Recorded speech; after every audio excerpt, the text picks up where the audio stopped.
Muted everyone.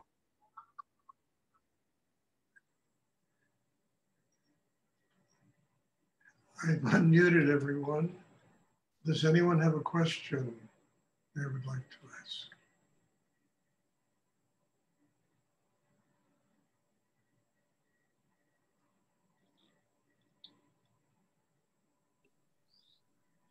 Stuart, I noticed that the meditations are very different. So there are some days where it's very light, very connected, other days where the tension is immense. So could you just speak a little bit to that difference in the meditative experience? Well, each meditation we bring with us, the moment we're living in.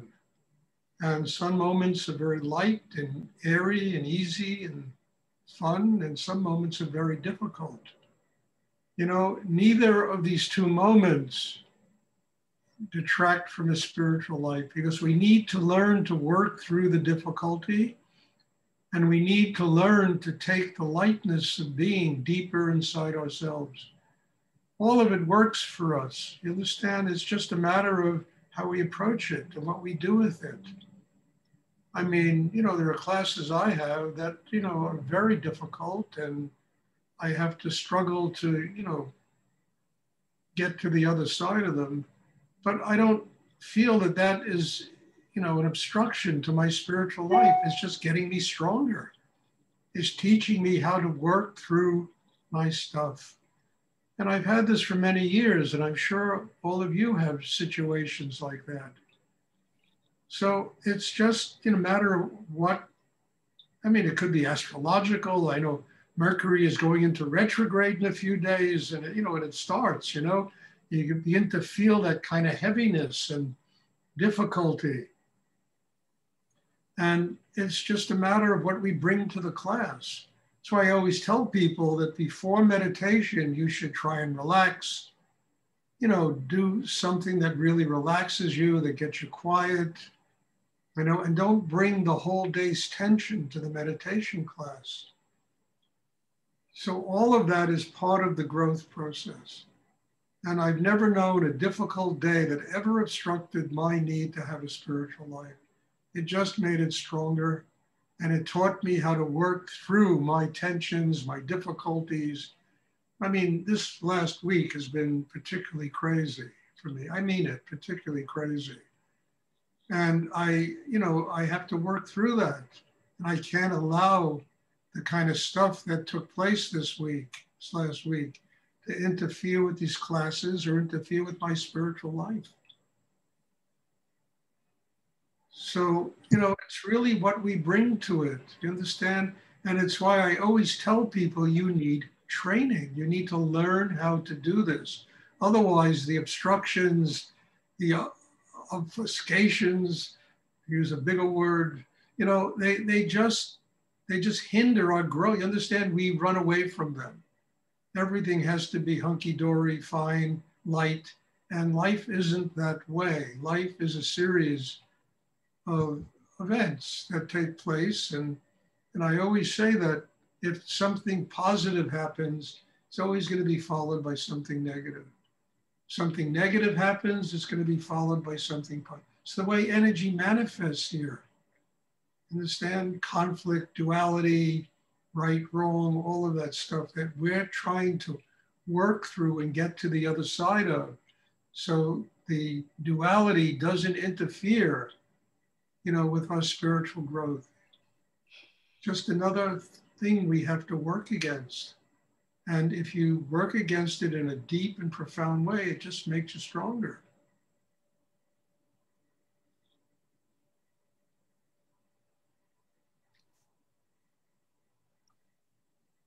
I remember Rudy once told me he never met an easy person. I never met an easy person. And I thought, yeah, he's right. I've never met an easy person. My life, including myself. I'm not an easy person. I've learned how to burn it up unless people present me with so much bullshit that I just say, okay, it's enough, And it usually takes 3 or 4 words to get them to shut their mouths, But you know, I know what I have worked through in my own life. And it wasn't some gravy train, you know, it wasn't some, you know, easy, you know, path that I took that got me to what I'm doing today. No, it was a very difficult path. And all the way through that path, I understood it was me that I had to work against. It wasn't the external world. It wasn't the people in my life. It wasn't the politics, the economic. It was me. I had to get past me. I had to learn how to transform me into a person who had enough training to have a spiritual life. And I keep telling people, that's why when, you know, it kind of bothers me. People come to one class a week, one class every, you know, and eventually when they do that, I just take their names off my list because there's nothing I can do. I can't give people training who come to a class once a week, once every 2 weeks. You understand? It doesn't work. You know, I mean, there's one person, I mean, it was extraordinary to me, you know, well, put me in, let me go to the European classes. So I put this person in the European, the American, and that person still shows up every 2 weeks for a class. So I finally just took their name off the list. I mean, it's just stupid. It doesn't work. There has to be a commitment. And all I ask for what? You know, there's 165 hours in a week. And I asked for like maybe 4 or 5 hours out of 165. Hey, it's almost absurd, you know? That kind of commitment, though, coming to class, getting training, making the extra effort, it gives you the capacity to work through whatever level of energy you bring to that class. And using everything to get to God instead of blaming the world for your problems and the things that are wrong with you. So no two classes are going to be the same. You know, 40 some odd, I don't know, I've been doing this a lot. I have never had 2 classes that were the same in all the years I've been doing this.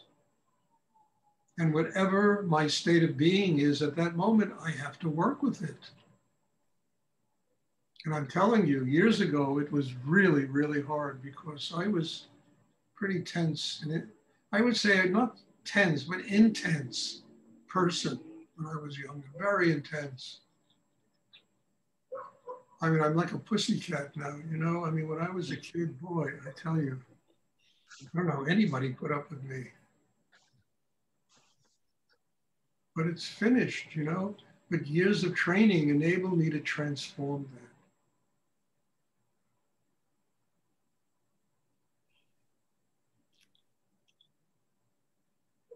And then there's another element to this, which I think is really important. You know, it's an element of going past oneself. I mean, many people are just self-centered and self-orientated about their life. And everything they choose is about themselves. And this really is a path to the grave, you know? It's got to be openness and service and doing in the world and, you know, being generous about your life and sharing it with other people. I mean, that whole self-service thing, it doesn't work because it creates a little prison that we live in, that no choice is made unless it serves ourselves. And that's really not good. It's not healthy. You know, we need to be able to share in life, to compassion in the world and open to other people and, you know, and be of service to God in the world. And you're not of service to God if you live in a self-serving universe. And a lot of people do that, you know, they live that way, every choice they make. I mean, I can't, you know, every choice I've made in the last 50 years had to do with dealing with other people. I remember when I had to leave my loft on 13th Street, I had to find another loft.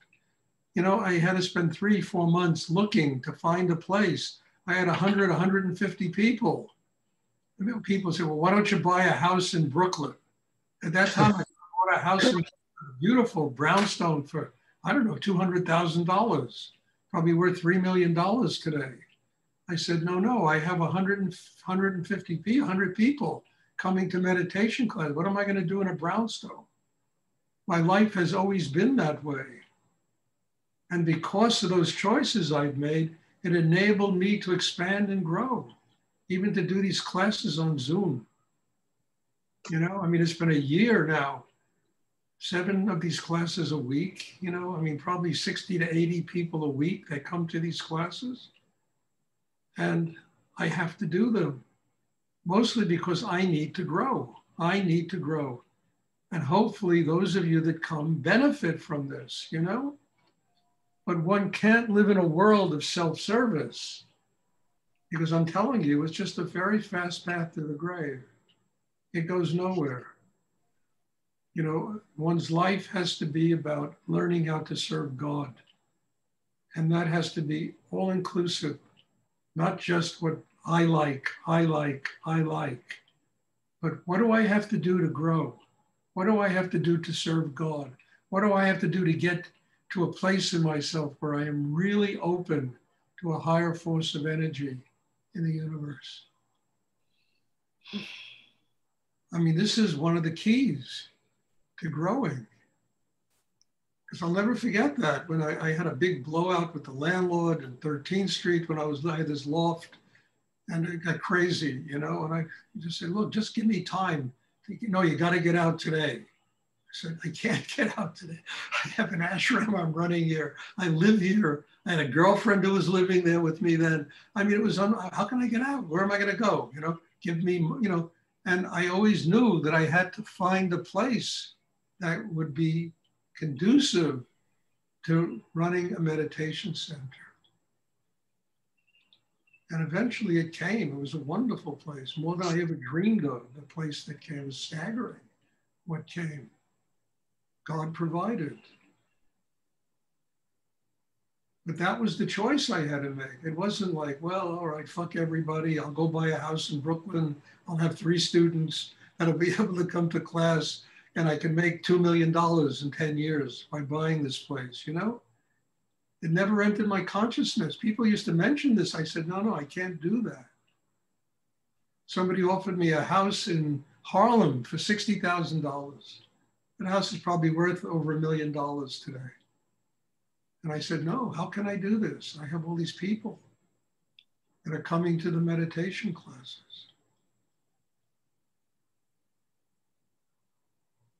So what I'm saying is, even where I'm living today, you know, I'm not living here.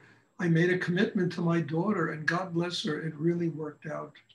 It really worked out. It's so incredible to see what she has done and how she's grown and how competent she is, intelligent. It's really very good. But, you know, I'm just saying it can't be self-service. It's got to go beyond that. It's got to cost something in life in order to allow God to work through you.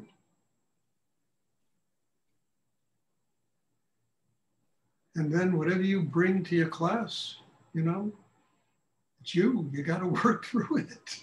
You don't get discouraged and discredited. I can't do it anymore. Kundalini yoga, it's so hard. No, it's not Kundalini yoga. It's just an exercise, learning how to breathe properly. You know, it's oneself that sets up all the obstructions, all the blocks.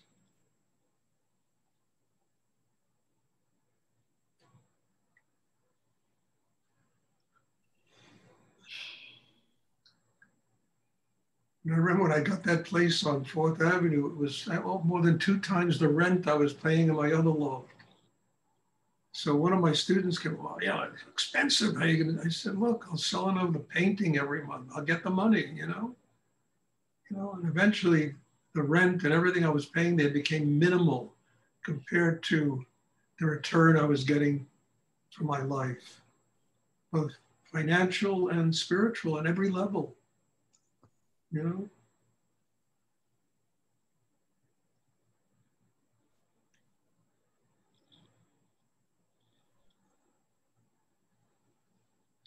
Does anyone else have a question?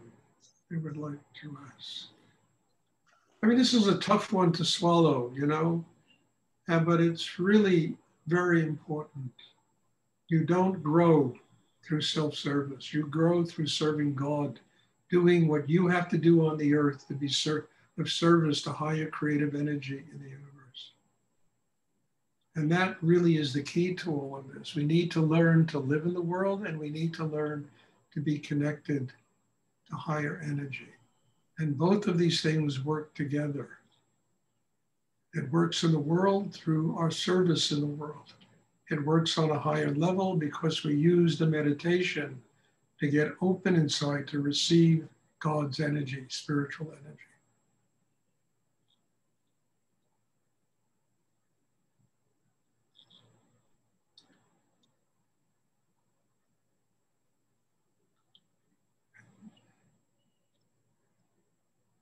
Another wonderful thing happened today. I realized, I've been thinking, where am I going to move to? I was thinking of moving to Ecuador, to a place called Cuenca. And I said, wow, it's just a beautiful, beautiful place in the Andes, old, place probably built originally in the 17th, 18th century. Apartments were like, you can get a 4,000 square foot apartment for $700 a month. Staggering. Places that cost 30 grand a month in New York, you get for $600-700 a month. And then I realized something today that was very important, and it took a big burden off of me. Doing these Zoom classes, I'm connecting with people all over the world, all over the world. And I guess, at this period of my life, this is what I'm going to be doing probably for the rest of my life. It doesn't matter where the hell I live. Wherever I live, people can come. I can have in-person classes, but I'll also do these classes. And I think that was a very big thing. I don't have to move to Ecuador or Mexico. I was thinking south of France would have been cool. I like the south of France. And it just came to me, Stuart, your responsibility is to people all over the world. And you have to sustain this responsibility by doing classes like this. And those people that want to come to wherever I'm going to be living, they're welcome. You can have in-person classes too, but it just took a big load off of me.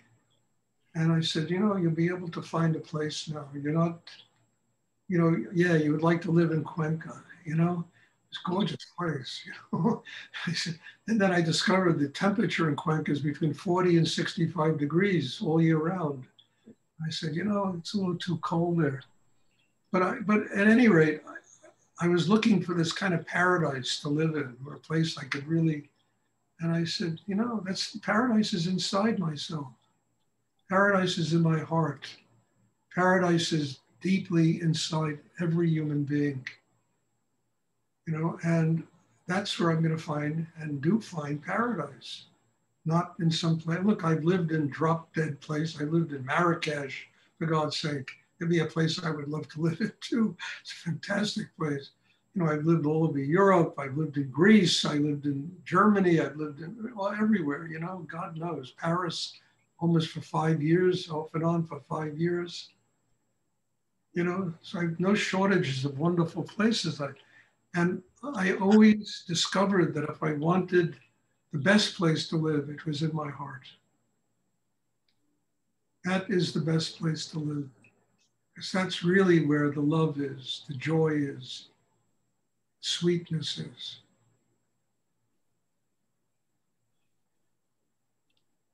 So I think having surrendered, serving myself and where I want to live, I think now the place is going to come. It really will come.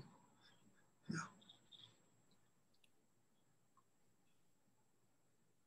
Does anyone else have a question they would like to ask? I just want to thank you for this meditation class and all the words and Shakti that came through everything you just said. Just want to say an extra thank you, Stuart. You're welcome, dear. It's my joy and pleasure to give it to you and to everyone else here. Yeah. My job is to give everything I've learned away and to recognize that every single person that comes to these classes is a great treasure. I mean, somebody wrote me an email the other day. I told them, I'm really busy. I have, 60 to 80 people that come every week to my meditations. Well, they wrote me back an email. Well, that's the laundry list of people. You got to deal with people like me that are really the great students. And I said to myself, oh, fuck. There's a person I really don't want in my life. It's terrible, Every person is a treasure. Every one of you is a treasure. And every one of you deserves the highest level that I can possibly bring to your life, so that you too can hopefully grow and bring it to somebody else's life.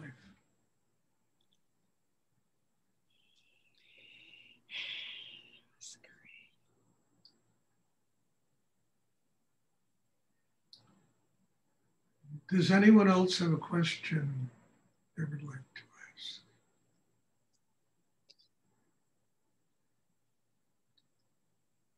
Okay, we all have a wonderful weekend. There'll be class on Sunday. One last thing, as of the 1st of June, people are welcome to come here. They want to spend a day, 2 days. One person signed up for a month. They're coming to stay here because they want to come to study with me here. You're welcome to come.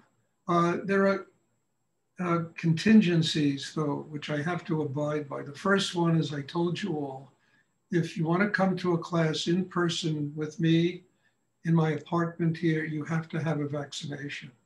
And I'm not interested in people's conspiracy theories and all this nonsense, I mean, maybe it's not nonsense because for years I never wanted a vaccination. I never believed in it.